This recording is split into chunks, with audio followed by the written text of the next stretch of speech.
बिस्मिल्लाहिर्रहमानिर्रहीम। अस्सलामुअलैकुम। मकतब टीवी देखने वालों को आरजे मोहम्मद नईम नई वीडियो में खुशामदीद कहता है। दोस्तों, आज आपके लिए हजरत सुलेमान अलैहिस्सलाम और एक चींटी का एक खूबसूरत वाकया लेकर हाजिर हुआ हूँ। उम्मीद है कि ये वीडियो आप दोस्तों को बहुत पसंद आएगी। दोस्तों, ये बात आप सभी जानते होंगे कि हजरत सुलेमान अलैहिस्सलाम की हुकूमत हवा पर थी, पानी पर थी, जानवरों पर, जिन्नात पर और इंसानों पर भी थी, और सबकी बोलियां भी आप अलैहिस्सलाम समझते थे। एक दिन हजरत सुलेमान अलैहिस्सलाम दरिया के किनारे पर बैठे हुए अल्लाह की कुदरत का नजारा फरमा रहे थे तो देखा कि एक चींटी आई जिसके मुंह में एक दाना था, रिस्क था, और ये उस खुराक को लेकर, उस दाने को लेकर दरिया के किनारे जा रही थी।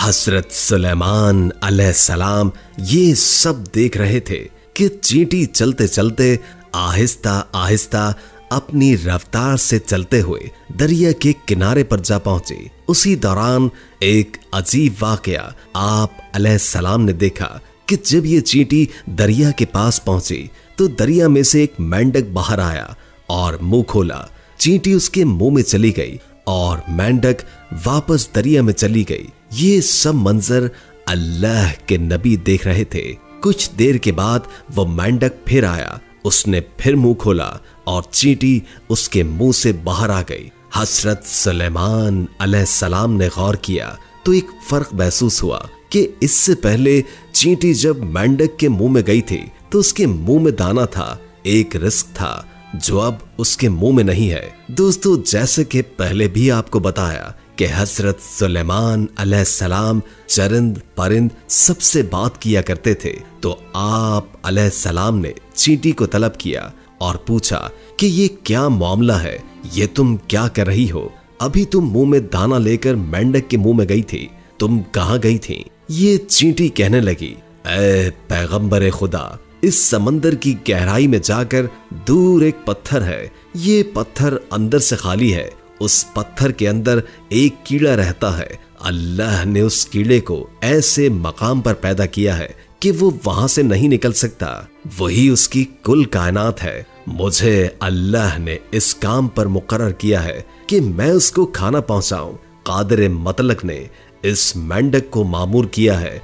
मेंढक रोजाना मुझे अपने मुंह में लेकर पानी से होता हुआ उस पत्थर तक ले जाता है। वो मेंढक अपना मुंह उस पत्थर के सुराख पर रख देता है। मैं उसके मुंह से निकलकर कीड़े के पास जाती हूँ। वो अनाज जो मेरे मुंह में होता है, वो अनाज मैं उसके पास रख देती हूँ। ये मेंढक मेरा इंतजार करता रहता है। मैं वापस उसके मुंह में दाखिल हो जाती हूँ। ये पानी में तैरते हुए मुझे वापस पानी से बाहर ले आता है। हजरत सुलेमान अलैहिस्सलाम ने उससे पूछा कि जब तुम उसके लिए खाना लेकर जाती हो तब तुमने उसकी कभी कोई गुफ्तगू सुनी है? चींटी कहने लगी, हाँ, जब मैं उसके लिए खाना लेकर जाती हूँ तो हर रोज उस कीड़े की गुफ्तगू सुनती हूँ। हजरत सुलेमान अलैहिस्सलाम ने दरियाफ्त फरमाया कि उसकी गुफ्तगू क्या है, वो कीड़ा क्या कहता है? चींटी बोली, वो कीड़ा कहता है, ऐ वो जात जिसने समंदर की गहराइयों में इस पत्थर के अंदर भी मुझे नहीं भुलाया, अपने मोमिन बंदों पर अपनी रहमत को भी मत भूलना। अब इसके बाद हजरत सुलेमान अलैहिस्सलाम के दिल में एक ख्वाहिश पैदा हुई। ये ख्वाहिश खुदा न खास्ता किसी तकब्बुर की वजह से नहीं थी, मोहब्बत के सबब थी। क्या ख्वाहिश थी कि एक दफा अल्लाह की मखलूक को मैं खाना खिलाऊंगा, अल्लाह ताला के दिए हुए रिस्क से ही मैं खिलाऊंगा। हजरत सुलेमान अलैहिस्सलाम अल्लाह से हम कलाम हुए और अर्ज किया कि ऐ मेरे माबूद, तू मुझे इजाजत दे कि मैं तेरी तमाम मखलूकात को पूरे साल का खाना खिलाऊं, उनकी दावत करूं। ऐ मेरे रब, ये मेरी ख्वाहिश है। तो अल्लाह ने उनके पास वही भेजी और फरमाया, ऐ सुलेमान, तू इस पर हरगिज कुदरत नहीं रखता। हजरत सुलेमान अलैहिस्सलाम ने एक मर्तबा फिर दरखास्त की कि मुझे सिर्फ 7 दिन की ही इजाजत दें कि मैं आपकी मखलूकात को खाना खिला सकूं। अल्लाह तबारक व ताला ने एक मर्तबा फिर फरमाया, ऐ सुलेमान, तू इस पर कुदरत नहीं रखता। हजरत सुलेमान अलैहिस्सलाम ने तीसरी मर्तबा फिर फरमाया, ऐ मेरे परवरदिगार, मुझे सिर्फ एक दिन की ही इजाजत दे दें कि मैं आपकी तमाम मखलूकात को खाना खिला सकूं। अल्लाह तबारक व ताला ने तीसरी मर्तबा फिर फरमाया, ऐ सुलेमान, तू इस पर कुदरत नहीं रखता।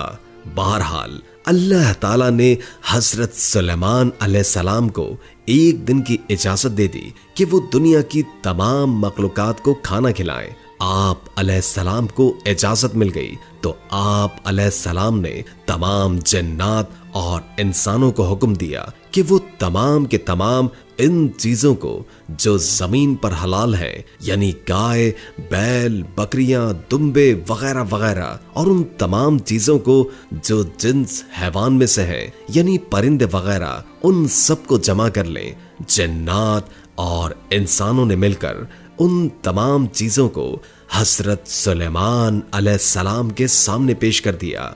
बड़ी बड़ी देगे तैयार की गईं, फिर उन जानवरों को ज़िबा किया गया और उनको पकाया गया।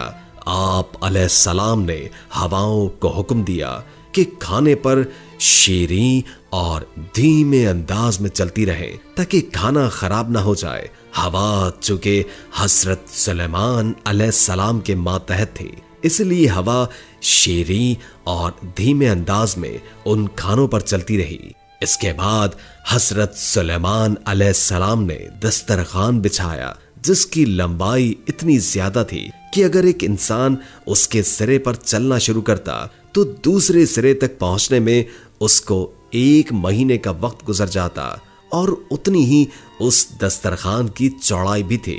जब तमाम चीजें तैयार हो चुकी तो अल्लाह तबारक व ताला ने हजरत सुलेमान अलैहिस्सलाम के पास वही भेजी और फरमाया, ऐ सुलेमान, तू मखलूकात में से किससे दावत शुरू करेगा? अब हजरत सुलेमान अलैहिस्सलाम ने फरमाया, ऐ मेरे परवरदिगार, मैं दरिया के जानवरों से शुरू करूंगा। तो अल्लाह ताला ने समंदर की एक मछली को हुक्म दिया कि वो हजरत सुलेमान अलैहिस्सलाम की दावत खाए, क्योंकि आज उनके लिए हजरत सुलेमान अलैहिस्सलाम की तरफ से दावत है। मछली ने सर उठाया और कहने लगी, ऐ सुलेमान, मैंने सुना है तूने जियाफत का दरवाजा खोल दिया है और आज तू मेरी जियाफत करेगा। हजरत सुलेमान अलैहिस्सलाम ने फरमाया, ऐ मछली, तूने ठीक सुना है, आ जाओ और खाना शुरू करो। वो मछली आगे बढ़ी और दस्तर के एक सिरे से खाना शुरू कर दिया। मछली ने इस कदर खाया कि कुछ ही देर में सारे का सारा दस्तरखान ही साफ कर दिया और इसके बाद आवाज लगाई, ऐ सुलेमान, मुझे खाना खिलाओ और मेरा शिकम सेर करो, मेरा पेट अभी तक नहीं भरा। हजरत सुलेमान अलैहिस्सलाम ने फरमाया, तू तो सारा खा गई और इससे भी तेरा पेट नहीं भरा। तो मछली ने कहा, ऐ सुलेमान, क्या मेहमान के लिए मेजबान का जवाब इस तरह होता है? ऐ सुलेमान, आप खूब जान लीजिए, जो खाना आपने कई रोज से बनाया था, जिस खाने को आपको बनाने में कई दिन लग गए थे, इतना खाना मेरा परवरदिगार एक दिन में मुझे 3 मर्तबा पहुंचाता है और आज तक कभी भी इसमें कमी नहीं हुई। इसलिए ऐ सुलेमान, आज मेरे खाने से रोकने का सबब तू बना है, क्योंकि रिस्क तूने अपने जिम्मे लिया था और तूने मेरे खाने में कमी कर ली। उसी वक्त हजरत सुलेमान अलैहिस्सलाम अल्लाह तबारक व ताला के सामने सजदे में गिर पड़े और कहने लगे, पाक है वो ज़ात जो कफालत करने वाली है मखलूक की रोजियों के साथ, मखलूक जानती भी नहीं कि कहां से आता है। प्यारे दोस्तों, बेशक हमारा राज़िक सिर्फ और सिर्फ अल्लाह है, चुनाचे हमें रिस्क सिर्फ उसी से मांगना चाहिए और कभी अपने मालो दौलत और वजारत के बलबूते पर इंसान को नाज नहीं करना चाहिए कि मेरे पास माल है, मनसब है, इसलिए मुझे रिस्क के बारे में परेशान होने की जरूरत नहीं है, क्योंकि मेरा रिस्क भी मैं खुद अपने लिए पूरा कर रहा हूँ। प्यारे दोस्तों, सब कुछ होने के बावजूद भी अल्लाह से मांगते रहना चाहिए, क्योंकि हर चीज का मालिक और हमारी रोजी का राज़िक सिर्फ और सिर्फ अल्लाह है। प्यारे दोस्तों, आपको हमारी आज की वीडियो कैसी लगी आपने हमें कमेंट में जरूर बताना है, और वीडियो को लाइक और शेयर भी करें। हम ये उम्मीद करते हैं कि आपको हमारी आज की ये वीडियो जरूर पसंद आई होगी। अगर आपको हमारी आज की ये वीडियो पसंद आई है तो सबसे पहले इस वीडियो को लाइक करें और अपनी राय का इजहार कमेंट सेक्शन में करें। और आपसे एक बार फिर दरखास्त है कि आप हमारे चैनल मकतब टीवी को जरूर सब्सक्राइब कर लें और साथ में लगे घंटी के बटन को भी क्लिक करें, ताकि आपको हमारी आने वाली मजीद वीडियोस का नोटिफिकेशन मिलता रहे। अल्लाह ताला आपका और हमारा हामी और नासिर हो।